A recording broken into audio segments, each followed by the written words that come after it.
আসসালামু আলাইকুম। যে যেখান থেকে আমার ভিডিওটি দেখছেন সবাইকে ওয়েলকাম। তো আজকে আমি চিংড়ি মাছের দো পেঁয়াজু করেছি। ১ম এ আমি একটি কড়াইয়ের মধ্যে পেঁয়াজ লাল, লাল করে ভেজে নিয়ে তার মধ্যে হলুদের গুঁড়া, মরিচের গুঁড়া, লবণ দিয়ে আমি মসলাগুলো ভালোভাবে কষিয়ে নিলাম। তো একটু ধনিয়ার গুঁড়াও দিয়ে দিয়েছি। তো এভাবে কষিয়ে তারপরে যখন একটু কষানো হলো এর মধ্যে আমি মাছগুলি দিয়ে দিলাম। মাছগুলি দিয়ে আরেকটু নেড়েচেড়ে আমি একটু মানে কষিয়ে নেওয়ার পরে একটু মাখামাখি করে কষিয়ে নিয়ে অল্প একটু পানি দিয়েছি। এটাতে বেশি একটা পানি দিতে হয় না। তো একটু কষিয়ে নিয়ে একটু পানি দিয়ে তার মধ্যে আমি একটু টমেটো দিয়ে দিয়েছি। টমেটো দেওয়ার পরে একটু ফালি করে কাঁচামরিচও দিয়ে দিয়েছি।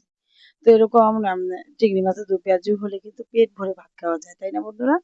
তো আমি তারপরে কষানো হলে অল্প একটু পানি দিয়ে আর একটু মানে নেড়ে চেড়ে আমি দো পেঁয়াজু রান্না করে নিলাম। আর আমার দো পেঁয়াজু চিংড়ি মাছের দো পেঁয়াজুটি দেখতে অনেক সুন্দর হয়েছে। সাথে একটু ধনেপাতা কুচিও দিয়ে দিলাম। তো দেখেন খুব দেখতে সুন্দর হয়েছে, খেতে কিন্তু অনেক মজা হয়েছিল।